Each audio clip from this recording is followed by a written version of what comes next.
Mr. Potato Head is an archaeologist. He is on a mission to find the golden spud. But there is Spudlunking, who is trying to keep him from getting it and to get to it first. And so where we left off, Mr. Potato Head is getting ready. He'd met with some friends, they'd made a plan, and he is on his way to see if he can find the golden spud. Are you guys ready? All right. Well, Mr. Potato Head had his gear collected, and he was heading out on the trail in search of the golden spud.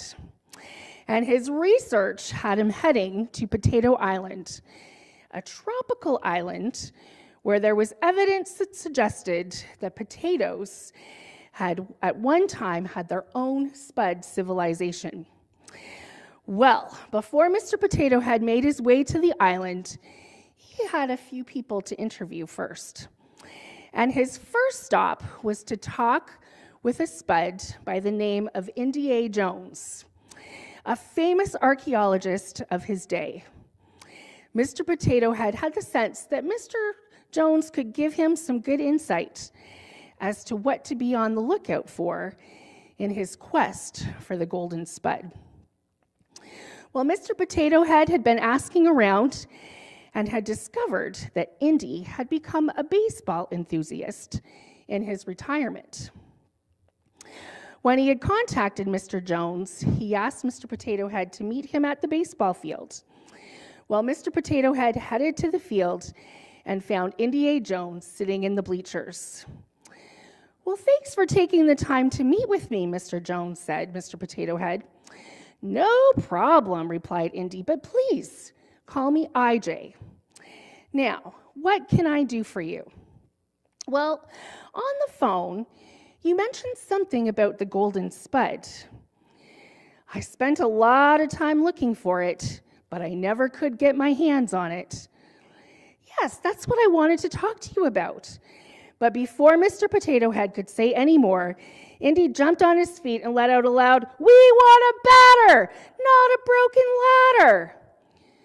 Sitting back down, Mr. Potato Head said, he looked at Mr. Potato Head and said, "Sorry, now, what were you saying?"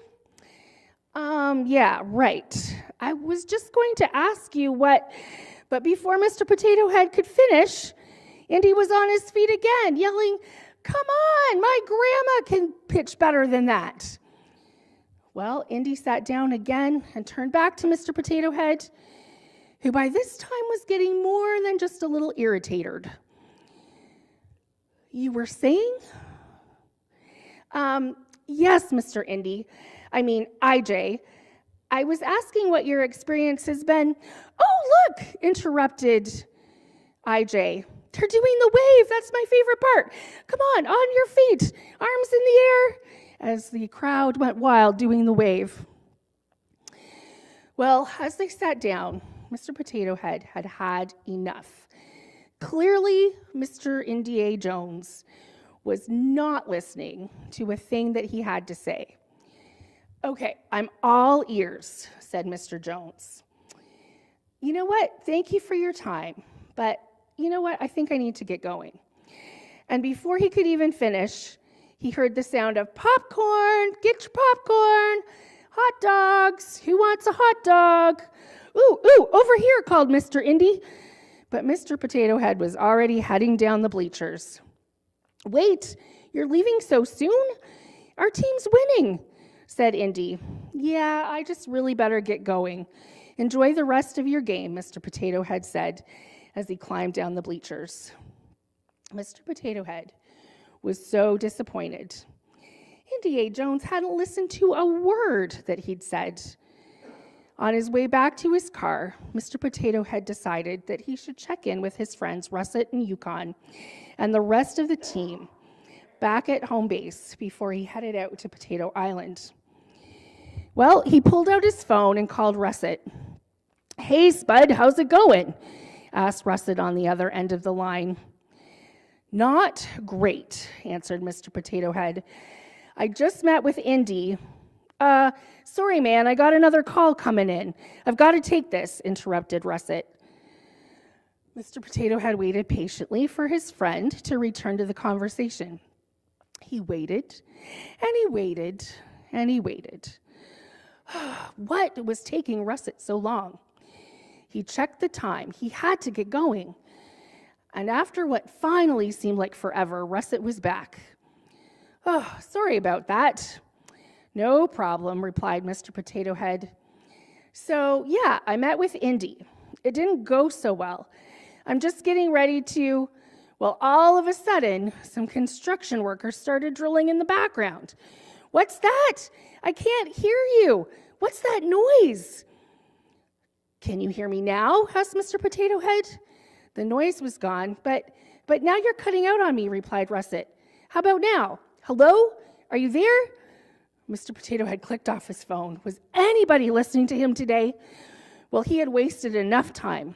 He hopped in his car and headed out to the boat that would take him to Potato Island. Finally, exclaimed Mr. Potato Head. He had made it to Potato Island.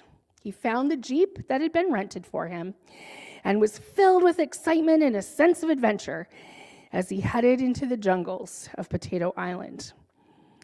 Well, all of a sudden, Mr. Potato Head started to feel his potato skin crawl.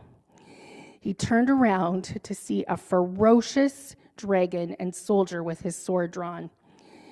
I have a message for you from Spudlunking.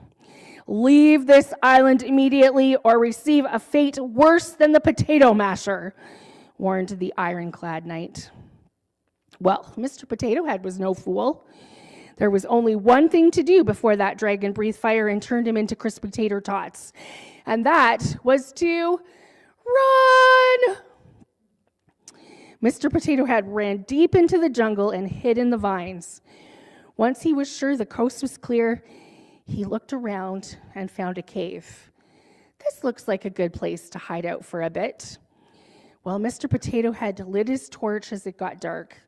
He was more than just a little frightened and lonely. In fact, he felt a little like David might have felt when he was running from Saul, who was out to kill him. He was reminded of David's words in Psalm 116 when he wrote, I love the Lord because he hears my voice and my prayer for mercy. Oh, Lord, I sure have not felt heard today, said Mr. Potato Head. But thank you that you hear me no matter what. I'm not really sure what to do right now, but thank you that you are with me and I'm not alone. Lord, please help me. He thought of his lovely wife and Spud Jr. at home and how worried they would be. And please be with Mrs. Potato Head and Spud Jr. and help them know that I'm okay. Mr. Potato Head had no idea how he was going to get out of here with that dangerous dragon and knight on his heels, and clearly the evil Spudlunking was out to get him. But he felt so much better after talking to God and knowing that God heard his prayers. Just then, Mr. Potato Head heard a noise from deep within the cave. What was that?